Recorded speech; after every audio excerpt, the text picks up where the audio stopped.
খলিফাতুল মুসলিমিন হযরত ওমর রাদিয়াল্লাহু তাআলা আনহু তিনি হাদিস বর্ণনা করেন, আল্লাহর হাবিবের দরবারে এক এক করে 10 জন সাহাবী আসলেন। জোরে বলেন কয়জন? 10 জন সাহাবীর মধ্যে আমি ওমর হলাম সর্বশেষ সাহাবী। সকল সাহাবায়ে কেরাম নবীজির আশেপাশে বসা রয়েছেন। তার মধ্য থেকে একজন আনসার সাহাবী প্রশ্ন করলেন, বললেন, ইয়া রাসূলুল্লাহ, ইয়া হাবিবাল্লাহ, নবীজি, এই পৃথিবীর মধ্যে সবচেয়ে জ্ঞানী, বুদ্ধিমান এবং সম্মানী ব্যক্তিকে? সুবহানাল্লাহ। হযরত ওমর বলছেন, কে বলছেন? হযরত ওমর ফারুকের হাদিসের বর্ণনা।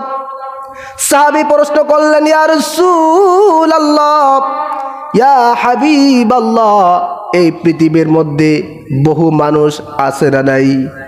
কথা বলুন। অসংখ্য অগণিত মানুষ নবীজি। এই অসংখ্য অগণিত মানুষের মধ্যে সবচেয়ে জ্ঞানী, সবচেয়ে বুদ্ধিমান এবং সবচেয়ে সম্মানী ব্যক্তিকে? সুবহানাল্লাহ। আল্লাহর হাবিব বললেন, সাহাবীরা, এই পৃথিবীর মধ্যে অসংখ্য অগণিত মানুষ, তার মধ্যে সবচেয়ে জ্ঞানী, সবচেয়ে বুদ্ধিমান, সবচেয়ে সম্মানী ব্যক্তি তারা যারা মৃত্যুকে বেশি বেশি করে স্মরণ করে এবং সদা সর্বদা মৃত্যুর জন্য প্রস্তুত থাকে। সুবহানাল্লাহ। জোরে বলুন সুবহানাল্লাহ। তাহলে পৃথিবীর বুকে সবচেয়ে সম্মানী ব্যক্তি কারা? যারা মৃত্যুকে স্মরণ করে। পৃথিবীর বুকে সবচেয়ে মর্যাদাবান, জ্ঞানী, বুদ্ধিমান ব্যক্তি তারা যারা মৃত্যুকে বেশি বেশি স্মরণ করে এবং মৃত্যুর জন্য সদা সর্বদা প্রস্তুত থাকে। সুবহানাল্লাহ। মৃত্যুর জন্য আমরা কি কেউ প্রস্তুত আছি? একটু কথা বলুন, আছি? প্রিয় বাবাজিরা আমার, আমরা কিন্তু মৃত্যুকে স্মরণ করি মাঝে মধ্যে, বছরে একবার হলেও, ঠিক কিনা? কিন্তু মৃত্যুর জন্য প্রস্তুত থাকা মানুষের সংখ্যা খুবই কম, ঠিক না বলেন? মৃত্যুর জন্য যারা প্রস্তুত হয়ে বসে থাকে তারা কখনো অন্যায়ের ধারে পাশে যেতে পারে না, নামাজ কাজা করতে পারে না, সুদ ঘুষের মধ্যে জড়িত থাকতে পারে না। এর নাম হচ্ছে মৃত্যুর জন্য প্রস্তুত থাকা। সুবহানাল্লাহ। তার কারণ মৃত্যুর প্রস্তুতিটা কেমন? আমার মনে হবে যে আমি এই মসজিদে এসেছি, আমি আর বাইরে যেতে পারবো না, আমি নামাজ পড়ার সুযোগ পেয়েছি, আর নামাজ হয়তো পড়ার সুযোগ পাবো না, আজকে দোয়া করার সুযোগ পেয়েছি, আর হয়তো জীবনে দোয়া করার সুযোগ পাবো না। এরকমভাবে দুনিয়ার সব ধ্যান খাল বাদ দিয়া একমাত্র আল্লাহ আল্লাহ জিকির, আল্লাহ পাকে স্মরণ, পরকালের স্মরণ, নবীজির দরুদ, এভাবে নিয়ে যারা সদা সর্বদা মৃত্যুর জন্য অপেক্ষা করতে থাকে, এটাই বলা হয় মৃত্যুর জন্য প্রস্তুত। বলেন সুবহানাল্লাহ। প্রিয় বাবাজিরা আমার, নবীজি বলেছেন হাদিস পাকের মধ্যে, যারা বেশি বেশি করে মৃত্যুকে স্মরণ করবে এবং মৃত্যুর জন্য প্রস্তুতি গ্রহণ করবে, এই পৃথিবীর বুকে তারাই হচ্ছে সবচেয়ে জ্ঞানী, বুদ্ধিমান এবং সম্মানী ব্যক্তি। সুবহানাল্লাহ। পৃথিবীর বুকে তারা সবচেয়ে সম্মানী, পরকালেও আমার আল্লাহ তাআলার কাছে তারাই হবে সবচেয়ে সম্মানী ব্যক্তি। জোরে বলেন সুবহানাল্লাহ। প্রিয় বাবাজিরা আমার, পরকালে একজন ব্যক্তি মৃত্যুকে স্মরণ করার কারণে পরকালে একজন ব্যক্তি কিভাবে সম্মানিত হয়ে যান, হাদিসটা একটু শুনুন। আল্লাহর হাবিবের প্রিয়তমা হযরতে আয়েশা সিদ্দিকা রাদিয়াল্লাহু তাআলা আনহা তিনি বলেন, ইয়া রাসূলুল্লাহি, ইয়া হাবিবাল্লাহ, কিয়ামতের ময়দানে, হাসরের ময়দানে শহীদদের মর্যাদার সাথে আর কোন ব্যক্তি কি শাহাদাতের মর্যাদা লাভ করবে? সুবহানাল্লাহ। আমাদের আম্মা জান হযরতে আয়েশা সিদ্দিকা রাদিয়াল্লাহু তাআলা আনহা তিনি বলছেন, ইয়া রাসূলুল্লাহ, ইয়া হাবিবাল্লাহ, কিয়ামতের ময়দানে, হাসরের ময়দানে শহীদদের সবচেয়ে মর্যাদা দান করা হয়, ঠিক কি না? কাজে ওই শহীদদের সাথে সাথে আর কোন ব্যক্তিকে কি শাহাদাতের মর্যাদা দেওয়া হবে? বলেন সুবহানাল্লাহ। আল্লাহর হাবিব বললেন, আয়েশা, হ্যাঁ, এক শ্রেণী ব্যক্তিদেরকে কিয়ামতের ময়দানে যারা শহীদ হয় নাই কিন্তু তাদেরকে শাহাদাতের মর্যাদা দান করা হবে। তারা কেমন ব্যক্তি?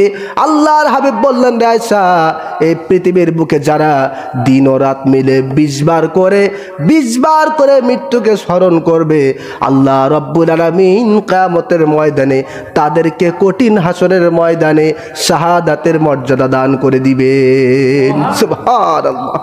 একটু চিন্তা করেছেন, শহীদ হতে গেলে কত কষ্ট করতে হয়, ঠিক কি না? শহীদ হতে গেলে জীবন দিতে হয়, শহীদ হতে গেলে নিজের স্ত্রী, নিজের সন্তানাদি ত্যাগ করতে হয়, দুনিয়া ত্যাগ করতে হয়, তারপরে শাহাদাতের মর্যাদা লাভ করা যায়, ঠিক কি না? আর নবীজি বলছেন, যারা পৃথিবীতে দিন ও রাত 20 বার করে মৃত্যুকে স্মরণ করবে, কিয়ামতের ময়দানে আল্লাহ পাক তাদেরকেও শাহাদাতের মর্যাদা দান করবেন। সুবহানাল্লাহ। প্রিয় বাবাজিরা আমার, তাহলে একটু বলুন, জবান খুলে বলুন, মৃত্যুকে স্মরণ করার দরকার আছে না নাই? আরো জোরে বলুন, আছে না নাই? মৃত্যুকে অবশ্যই স্মরণ করার দরকার আছে, কিন্তু দুর্ভাগ্য হলো এই মৃত্যু নামক মহাসত্য বিষয়টা আমরা সকলেই বেমালুম ভুলে যাই, ঠিক না? মৃত্যুটা যে হবে, পরকালে যে যেতে হবে, কবর যে হবে, কবর যে আমাকে ডাকতেছে, এই বিষয়টা আমরা সকলেই ভুলে থাকি, ঠিক কিনা বলুন? আল্লাহ পাক পবিত্র কোরআন কারীমের মধ্যে বলেন, কুল ইন্নাল মাউতাল্লাযী তাফিররুনা মিনহু ফাইন্নাহু মুলাকীকুম সুম্মা তুরাদ্দুনা ইলা আলিমিল গায়বি ওয়াশ শাহাদা ফায়ুনাব্বিউকুম বিমা কুনতুম তা'মালুন। আল্লাহ রাব্বুল আলামিন বললেন, হাবিব, আপনি পৃথিবীর মানুষদেরকে জানিয়ে দেন, ইন্নাল মাউতাল্লাযী তাফিররুনা মিনহু ফাইন্নাহু মুলাকীকুম, তারা যে দুনিয়ার মোহে পড়ে, দুনিয়ার প্রেমে, দুনিয়ার ভালোবাসায় পড়ে মৃত্যু নামক বিশাল সত্য বিষয়টা ভুলে গেছে, তাদেরকে আপনি স্মরণ করিয়ে দেন, ফাইন্নাহু মুলাকীকুম, এই মৃত্যু কিন্তু অবশ্যই তাদের সাথে সাক্ষাৎ করবেই। সুবহানাল্লাহ। মৃত্যুটাকে তারা ভুলে যাচ্ছে। নবীজি, আপনি তাদেরকে বলুন যে মৃত্যু কিন্তু তাদের সাথে মোলাকাত করবে, সাক্ষাৎ করবেই। বলেন সুবহানাল্লাহ। তাতে কোনো সন্দেহ আছে? মৃত্যু যে আমাদের প্রত্যেকের হবে, তাতে কোনো সন্দেহ আছে? ইমানদার হোক, বেঈমান হোক, ওলি হোক, গাজী হোক, যেমনই হোক, প্রত্যেকের কাছে মৃত্যু আসবেই, ঠিক কি না?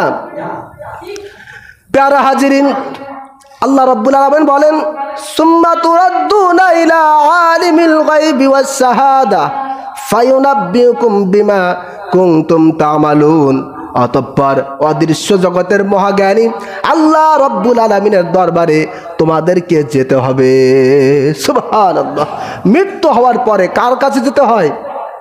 জোরে বলুন। আল্লাহ তাআলার কাছে যেতে হবে। বিমা কুনতুম তা'মালুন, আল্লাহ পাক তখন তোমাদেরকে তোমাদের কৃতকর্ম, তোমাদের আমলকে আল্লাহ পাক দেখিয়ে দিবেন। সুবহানাল্লাহ।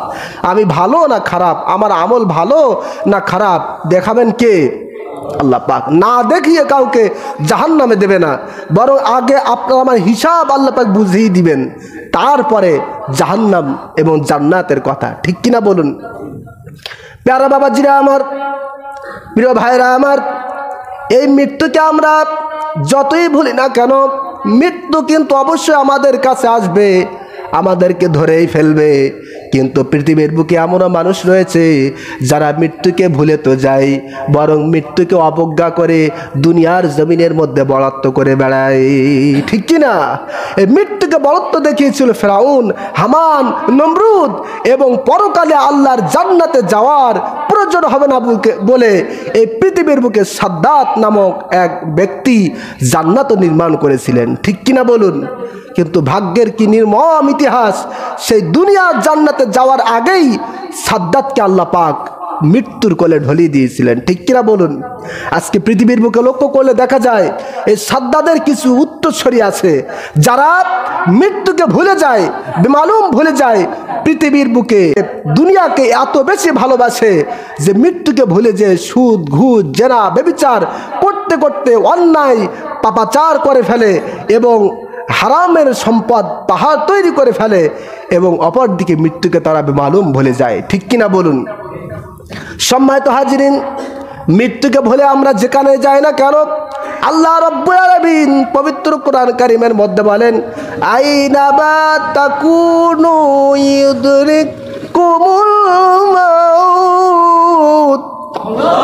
আল্লাহ পাক বলছেন, বান্দা তোমরা সুদৃঢ় দুর্গে যেখানেই অবস্থান করো না কেন, এই মৃত্যু কিন্তু তোমাদের অবশ্যই ধরে ফেলবে।